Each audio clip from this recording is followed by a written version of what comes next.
We're here on a beautiful street right on the edge of downtown with Randy Atkinson, who is the city's solid waste director. Welcome, Randy. Well, thank you, Terry. Good to be here. We were talking about how pretty this street is. We've never been on it before, and if Right. it weren't for the humans traveling through it, there wouldn't be litter at all.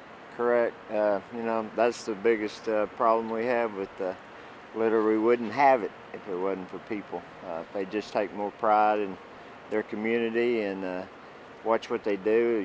A lot of people don't think about throwing litter in the back of their pickup, and then when they're driving down the road, it's blowing all over the place, and they don't even consider it. And what are you teaching your kids by, rolling the window down and throwing out a McDonald's bag or something after they've had breakfast in the morning? Last year in 2017, this litter crew that we have that's made up of community service workers actually collected 19 tons of litter That's throughout amazing. the city. It's sad. It really is. And we have so many programs that are available to the residents of Hot Springs to prevent having litter everywhere. We've got the spring fling that we do once a year, which is coming up on April 28th and 29th, I believe. We have the household hazardous waste event that's May 19th. We have e-waste that you can bring to the recycle center 5 days a week. We've got our drop-off center over on Valley Street. There's just so many different avenues to get rid of the litter instead of throwing it out the window on the street itself. And the drop-off center that you mentioned, of course, is for recyclables of many different Correct. types. In addition to that, you have your CAPS program, which takes care of a whole nother category of large litter, if That's you will, correct. right? What Right. is that all about? That's people are awarded 2 caps pickup a year if they're a city resident and they have an active water account. They can put out bulky items. So we pick up brush, and we pick up scrap iron. So there's all kind of different venues that we have within the city, programs already that could prevent this from being a problem. And it's definitely a problem. It's not just Hot Springs; it's nationwide. But Hot Springs being a tourism town, we want to keep it looking good and clean. We started a new program with 2 guys that basically work downtown 7 days a week, trying to make sure we keep it clean because that's the majority where our tourism takes place. So I wish people could get out of this. The one thing is throw your trash away in a proper location. So that brings us to the idea of preventing litter in the first place. If we all modeled good habits for the rest of Correct. our family and for the future generations, then we wouldn't have this massive problem that takes manpower and taxpayer dollars to pick up the litter. Absolutely. That's exactly what Mike and his crew, that's all they do 5 days a week is go around, and we have a list of streets that they basically patrol weekly picking up litter. And if people would just think before they throw something out the window, then we could utilize these folks doing something else. So it's all about preventing that negative action in the first place. Absolutely. And then if those habits change over time, then the litter crew isn't waking up the next day and doing the exact same thing on the Very exact true. same series of streets. That's correct.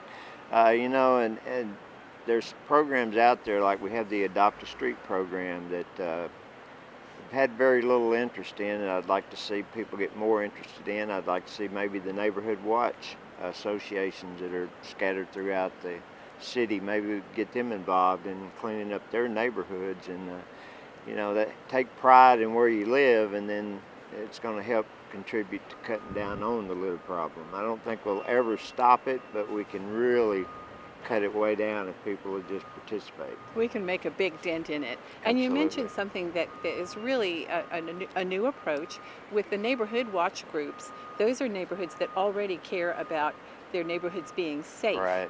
And there's the broken window theory that we often talk about at the city, that if you have derelict homes that are run down, broken windows, lots of litter, that tends to go hand in hand with crime, doesn't it? Absolutely. And talking about the programs the city provides, we have what we call the Clean Sweep program. Yes. Where the solid waste department along with the planning department, join forces and go into certain areas of town and do about a 3-week project of clean sweep, basically going through and telling neighbors they need to be cleaning up their yards or their houses, and then we've come along and clean up all the debris that the people pile out. So there's just too many programs out there that have this problem. So, with programs in place that target all the different types of litter that we have in our community, and Hot Springs being a tourism destination for not just our state, but for the entire country, it's Correct. time for people to step forward and take ownership of that beauty.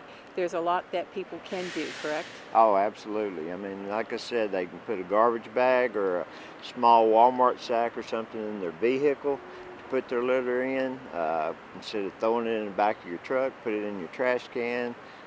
Keep your trash can lids closed so on windy days you're not blowing your trash, out throughout the neighborhood.